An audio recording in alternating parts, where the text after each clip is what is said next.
Ford is returning to Formula One as an engine supplier next year after over 20 years outside of the sport. And those that are not particularly clued up with the history of Formula One, or people who are relatively young, may not know that Ford has a very long and storied and successful history in Formula One. Let's go through some of the key facts and milestones when it comes to Ford in Formula One, because, yeah, they've got a very good history, it's fair to say. Because we can't talk about Ford in F1 without mentioning their DFV engine, the best engine in Formula One history. Yes, of course, these days it's not the most powerful. You compare it to modern engines, and the complexity of modern engines, it is nowhere near that. But back in the day, the Ford DFV was the absolute king of Formula One, and I think it's the GOAT really when it comes to engines. It was absolutely stunning. Overall, Ford are the third most successful engine supplier in Formula One history, with 174 race victories, 10 Constructors' World Championship, and 13 Drivers' Championships. Its engines have powered stars from the 60s all the way to the 2000s, including legends such as Jim Clark, Sir Jackie Stewart,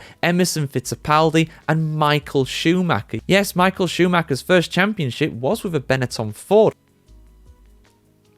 And some incredible stats for you guys as well when it comes to Ford and F1. For example, in 1969, nice, DFV-powered Formula One cars won every single race that season, a feat that has never been matched before or since. Now, Ford never had a team outright during this era. Of course, they would later have the Jaguar team, but for the longest time, they were suppliers of engines. The Ford Cosworth was a very good supplier of engines, and the DFV was just the standard for any customer car. They powered everybody from Tyrrell to McLaren to Lotus to Williams. And I think by the time of, the late 70s, early 80s, every single car on the grid had a Ford engine besides Ferrari. They were the only one. Everybody else had a Ford engine, which is absolutely incredible when you think about it. People these days going about Mercedes having too many cars in Formula One, having 4 teams. But can you imagine if one engine supplier had 8 or 9 Formula One teams out of the 10? That's essentially what we had about 40, 50 years ago.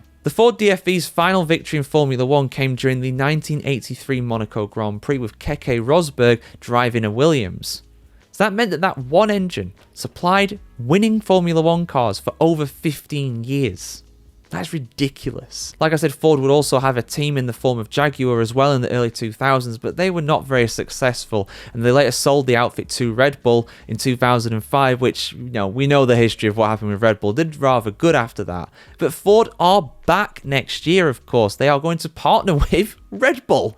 It's funny how these things happen, of course. Will they be a success in Formula One? Will they not be? Well, they're going with one of the most successful teams in Formula One's history in modern time. Well, in history in general, to be honest, of course. 8 Drivers' World Championships, 6 Constructors' Championships. That puts Red Bull right up there.